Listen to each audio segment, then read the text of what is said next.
ಸನ್ಮಾನ್ಯ ಅಧ್ಯಕ್ಷರೇ, ಈಗ ಏನು ನಮ್ಮ ಪ್ರಕೃತಿ ವಿಕೋಪದಿಂದ ಆಗಿರ್ತಕ್ಕಂಥ ಪ್ರತಿ ವರ್ಷದ ವಾಡಿಕೆ ಮಳೆಗಿಂತ ಹೆಚ್ಚಿಗೆ ಮಳೆ ಬಂತು. ಅಕಾಲಿಕ ಕಾಲದಲ್ಲಿ, ಅದು ಕಾಲಕ್ಕೆ ಸಂದರ್ಭ ಅಲ್ಲ ಅದು. ಆಗ ನಾವು ಪೈರನ್ನು ಕೊಯ್ಯೋವಂಥ ಕಾಲದಲ್ಲಿ ಇನ್ನೇನು ಬೆಳೆ ತಗೊಂಡೋಗಿ ನಾವು ಮನೆಗೆ ಹಾಕಬೇಕು ಅಂಥ ಸಂದರ್ಭದಲ್ಲಿ ಸತತವಾಗಿ 1.5 ತಿಂಗಳುಗಳ ಕಾಲ ಬಿಡದಲೇ ಬೆಳಿಗ್ಗೆ ಸಾಯಂಕಾಲ ಪ್ರತಿ ದಿವಸ ಮಳೆ ಬಂದಿರತಕ್ಕಂಥ ಇತಿಹಾಸ ಯಡಿಯೂರಪ್ಪನವರು ಮಾಜಿ ಮುಖ್ಯಮಂತ್ರಿಗಳು ಏನು ಹೇಳಿದರು ಅದು ಸತ್ಯ. ಆ ರೀತಿ ಆದಂಥ ಸಂದರ್ಭದಲ್ಲಿ ರೈತ ಕಂಗಾಲಾಗಿದ್ದಾನೆ, ಅದರಲ್ಲಿ ಎರಡನೇ ಮಾತಿಲ್ಲ. ಪ್ರತಿ ವರ್ಷ ವಾಡಿಕೆ ಮಳೆಗಿಂತ ಈ ಸಾರಿ 200-300 ಮಿಲಿಮೀಟ್ರು ಪ್ರತಿ ಕ್ಷೇತ್ರದಲ್ಲಿ. ನಮ್ಮದು ಬರದ ನಾಡು, ಅರಸೀಕೆರೆ ಅಂದರೆ ಯಾವಾಗಲೂ ಬರದ ನಾಡಿನಲ್ಲೇ 300 ಮಿಲಿಮೀಟ್ರು 400 ಮಿಲಿಮೀಟ್ರು ಮಳೆ ಜಾಸ್ತಿ ಬಂತು. ಆದರೆ ಈ ಸಂಕಷ್ಟಕ್ಕೆ ಸಿಕ್ಕಿದಾಗ ರೈತನ ನೆರವಿಗೆ ಬರ್ತಕ್ಕಂಥದ್ದು ರಾಜ್ಯ ಸರ್ಕಾರದ ಕರ್ತವ್ಯ.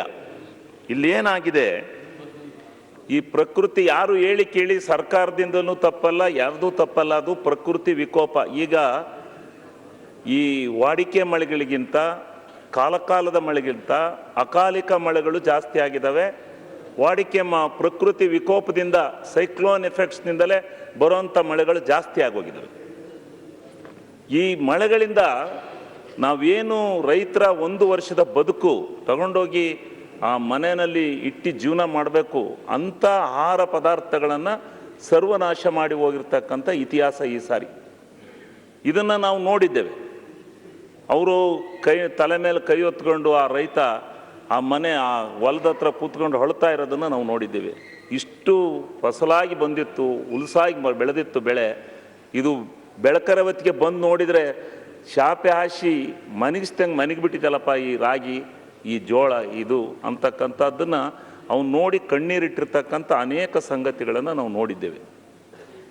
ಇಲ್ಲಿ ಏನಾಗಿದೆ, ಇಂಥ ಸಂದರ್ಭದಲ್ಲಿ ರೈತನ ನೆರವಿಗೆ ಸರ್ಕಾರ ಬರ್ತಕ್ಕಂಥದ್ದು ಸಂವಿಧಾನಬದ್ಧ ಮತ್ತು ಕೇಂದ್ರ ಮತ್ತು ರಾಜ್ಯ ಸರ್ಕಾರಗಳು ಎರಡೂ ಸರ್ಕಾರಗಳು ಸಹಭಾಗಿತ್ವದಲ್ಲಿ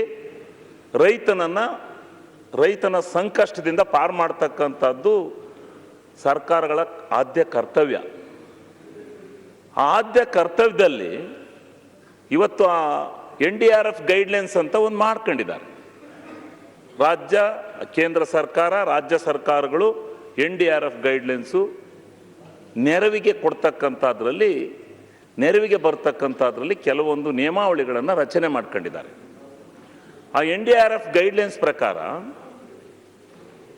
ಒಬ್ಬ ರೈತನಿಗೆ 1 ಹೆಕ್ಟೇರ್ಗೆ 6,500 ರೂಪಾಯಿ ಹಣನ ನಾವು ಕೊಡ್ತೀವಿ ಅಂತಕ್ಕಂಥ ಮಾತನ್ನು ಮಾನ್ಯ ಕಂದಾಯ ಸಚಿವರು ಹೇಳಿದ್ದಾರೆ, ಸರ್ಕಾರ ಹೇಳಿದೆ.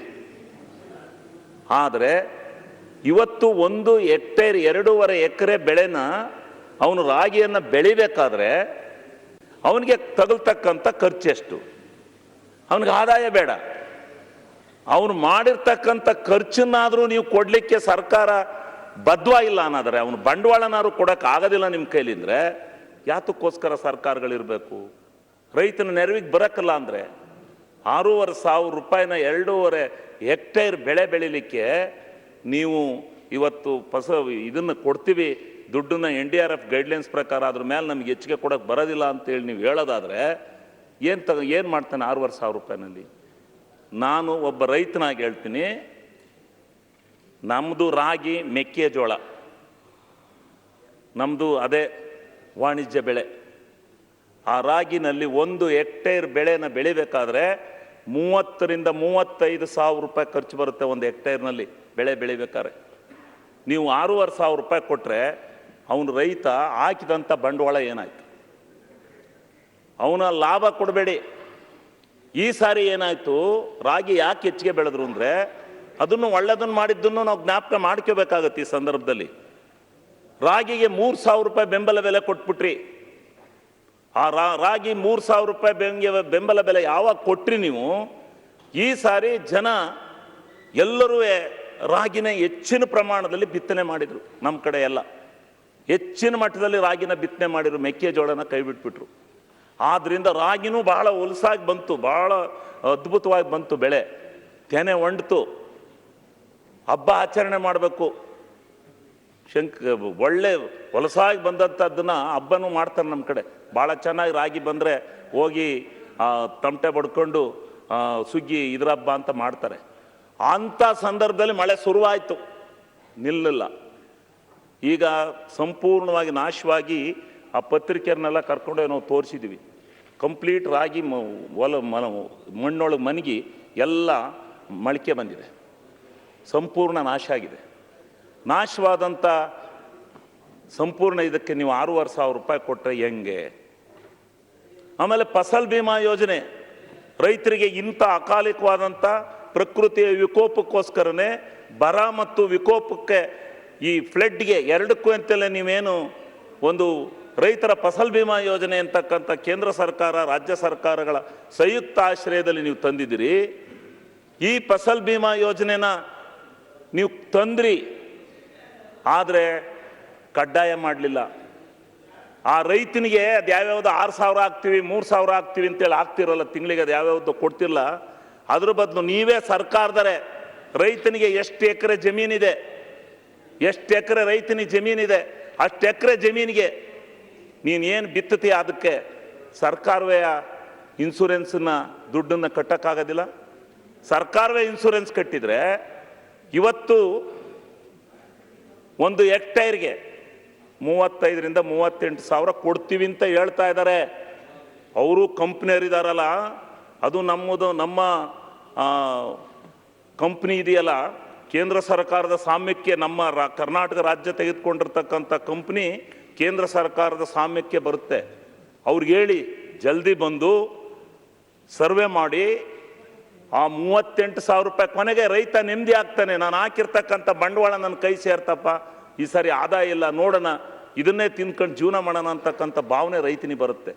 ಅದರಿಂದ ಆ ಫಸಲ್ ಬಿಮಾ ಯೋಜನೆನ ನೀವು ರಾಜ್ಯ ಸರ್ಕಾರ ಕೇಂದ್ರ ಸರ್ಕಾರ ಯಾವ್ಯಾವ್ದನ್ನ ರೈತನಿಗೆ ಅದು ಕೊಡ್ತೀವಿ ಇದು ಕೊಡ್ತೀವಿ ಅಂತ ಹೇಳೋದ್ರ ಬದಲು ಆ ರೈತನ ಜಮೀನಿಗೆ ಒಂದೆಷ್ಟು ಎಕರೆ ಇದೆ, ಅವನೇನು ಬೆಳೆ ಬೆಳೀತಾನೆ ಆ ಬೆಳೆಗೆ ತಕ್ಕನಾದಂಥ ಆ ಇನ್ಶೂರೆನ್ಸನ್ನು ಕಡ್ಡಾಯ ಇಲ್ಲ ರೈತನಿಂದ ಕಟ್ಟಿಸಿ, ಇಲ್ಲ ನೀವು ಕಟ್ಟಿ, ಎರಡರೊಳಗೊಂದು ಕಟ್ಟಿ. ಅಟ್ಲೀಸ್ಟ್ ರೈತ ನಿಮ್ಮದೇ ಮನಗ್ತಾನೆ, ನಿಮ್ಮದೇ ಜೀವನ ಮಾಡ್ತಾನೆ, ನಿಮ್ಮದಾಗಿ ರಾತ್ರಿ ಹೊತ್ತು ಮನಗ್ತಾನೆ.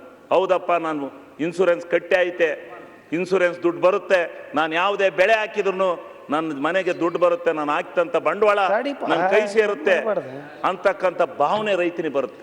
ಶಿವಲಿಂಗೇಗೌಡ್ರೆ, ಇದರ ವಿಷಯವಾಗಿಯೇ ಮಾತಾಡ್ತೇನೆ. ಸನ್ಮಾನ್ಯ ಅಧ್ಯಕ್ಷರೇ, 60 ವರ್ಷಗಳ ಇತಿಹಾಸದಲ್ಲಿ ಅತಿವೃಷ್ಟಿ ಒಳಗೆ ಅತಿ ಹೆಚ್ಚಿನ ಮಳೆ ಕರ್ನಾಟಕ ರಾಜ್ಯದ ಎಲ್ಲ ಜಿಲ್ಲೆಗಳಲ್ಲಿ ಪ್ರತಿಯೊಂದು ಭಾಗದಲ್ಲಿ ಒಂದೊಂದು ವಿಧದ ಬೆಳೆ ನಾಶ ಆಗಿರುವಂಥ ಸಂದರ್ಭದಲ್ಲಿ ನಾನು ಇವತ್ತು ಅಧ್ಯಕ್ಷರೇ ನಿಮ್ಮೆಲ್ಲರ ಒಂದು ಆಶಾಭಾವನೆ ಏನೈತೆ ಅಂದ್ರೆ ರೈತರಿಗೆ ನೆರವಿಗೆ ಬರಬೇಕು.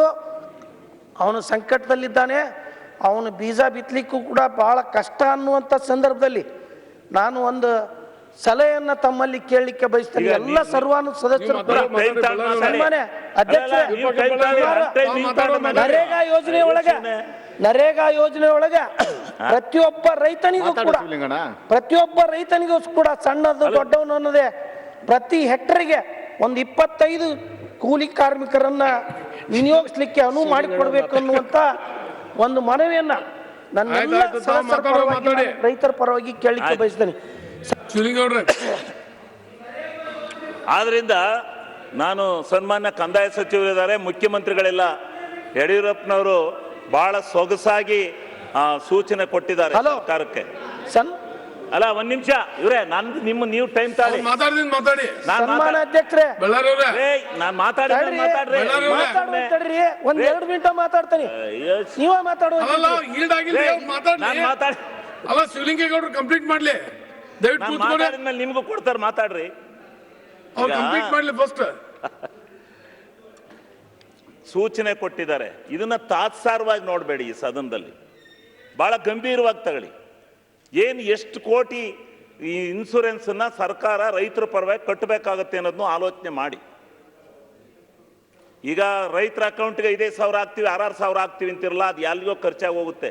ಅದ್ರ ಬದಲು ಆ ರೈತ ಇರ್ತಕ್ಕಂಥ ಜಮೀನಿಗೆ ಇನ್ಸೂರೆನ್ಸನ್ನ ಕಡ್ಡಾಯವಾಗಿ ಸರ್ಕಾರವೇ ಕಟ್ತಕ್ಕಂಥ ಪಾಲಿಸಿ ತನ್ನಿ, ನಿಮ್ಮನ್ನು ನೆನ್ಕೋತಾರೆ ರೈತರು. ಇಲ್ಲ ರೈತರಿಂದ ಕಡ್ಡಾಯವಾಗಿ ಕಟ್ಟಲೇಬೇಕು ನೀವು ಇನ್ಸೂರೆನ್ಸನ್ನ ಅಂತೇಳಿ ಕಡ್ಡಾಯ ಮಾಡಿ, ಆವಾಗ ರೈತ ನೆಮ್ಮದಿ ಜೀವನ ತಗತಾನೆ.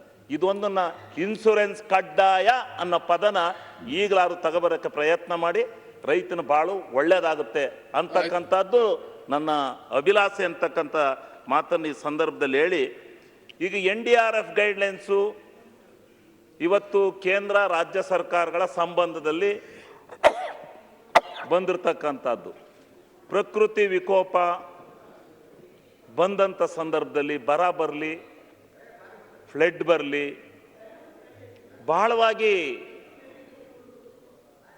ಕೇಂದ್ರ ಸರ್ಕಾರದ ನೆರವನ್ನು ಪಡೆಯತಕ್ಕಂಥದ್ದಕ್ಕೆ ಪ್ರಯತ್ನ ಪಡುತ್ತೆ ರಾಜ್ಯ ಸರ್ಕಾರ. ಆದರೆ ಇತ್ತೀಚಿನ ದಿನಗಳಲ್ಲಿ NDRF ಗೈಡ್ಲೈನ್ಸನ್ನ ನಿನ್ನೆ ವಿರೋಧ ಪಕ್ಷದ ನಾಯಕರು ಮಾತನಾಡ್ತಕ್ಕಂಥ ಸಂದರ್ಭದಲ್ಲಿ ಪ್ರಸ್ತಾಪ ಮಾಡಿದರು. ಕೇಂದ್ರ ಸರ್ಕಾರದ ಬಜೆಟ್ ಹೆಚ್ಚಿಗೆ ಆಗ್ತಾ ಇದೆ, ರಾಜ್ಯ ಸರ್ಕಾರದ ಬಜೆಟ್ಟು ವ್ಯಾವಹಾರಿಕ ಬಜೆಟ್ಟು ಹೆಚ್ಚಿಗೆ ಹೋಗ್ತಾ ಇದೆ. ಆದರೆ ನೀವು ಯಾವುದೋ ಹಳೆ ಕಾಲದ NDRF ಗೈಡ್ಲೈನ್ಸ್ ಇಟ್ಕೊಂಡು ಕೂತಿದ್ರಿ. ಆದಾಯಕ್ಕೆ ಹೆಚ್ಚಿಗೆ ಆದಾಯ ಎಷ್ಟು ಬರುತ್ತೆ? ನನ್ನ ವೈಯಕ್ತಿಕವಾದಂಥ ಅಭಿಮತನ ನೆನ್ನೆನೂ ಹೇಳಿದ್ದೇನೆ, ಮತ್ತೊಮ್ಮೆ ಹೇಳ್ತೇನೆ. ಆ ರಾಜ್ಯ ಸರ್ಕಾರದ ಒಟ್ಟಾರೆ ಆದಾಯ ಕೇಂದ್ರ ಸರ್ಕಾರದ ಬಾಬತ್ತಿಗೆ ಏನು ಹೋಗುತ್ತೆ, ಎಷ್ಟು ಸಾವಿರ ಕೋಟಿ ಲಕ್ಷ ಕೋಟಿ ಹೋಗುತ್ತೆ, ಅದರ ಭಾಗದಲ್ಲಿ ನಿಮ್ಮ ಇಷ್ಟು ಹಣವನ್ನು ಇಂಥ ಪ್ರಕೃತಿಯ ವಿಕೋಪಕ್ಕೋಸ್ಕರ ಕೊಡ್ತೇವೆ ಅಂತಕ್ಕಂಥ ನಿಘಂಟು ರಾಜ್ಯ ಮತ್ತು ಕೇಂದ್ರ ಸರ್ಕಾರ ಇವೆರಡರ ಮಧ್ಯದಲ್ಲಿ ಆಗಬೇಕಾದಂಥದ್ದಿದೆ. ಇಲ್ಲ ಅಂದ್ರೆ ಮುಂದಿನ ದಿವಸಗಳಲ್ಲಿ ರಾಜ್ಯ ಸರ್ಕಾರ ಮತ್ತು ಕೇಂದ್ರ ಸರ್ಕಾರಗಳ ಈ ಸಂಬಂಧದಲ್ಲಿ ರಾಜ್ಯ ಸರ್ಕಾರಗಳು ಬಹಳ ಪಶ್ಚಾತ್ತಾಪವನ್ನು ಪಡಬೇಕಾದಂಥ ವ್ಯವಸ್ಥೆ ಆಗುತ್ತೆ. ಇವತ್ತು ಏನು ರಾಜ್ಯ ಸರ್ಕಾರದಿಂದ ಯಾವ್ಯಾವುದು ಪೆಟ್ರೋಲಿಯಂ ಪ್ರಾಡಕ್ಟ್ಸ್ನಿಂದ ಇರ್ಬೋದು, ನಮ್ಮ ಎಲ್ಲ ತೆರಿಗೆಯ ಮೂಲದಿಂದ ಇರ್ಬೋದು, ಇನ್ಕಮ್ ಟ್ಯಾಕ್ಸ್ ಇರ್ಬೋದು.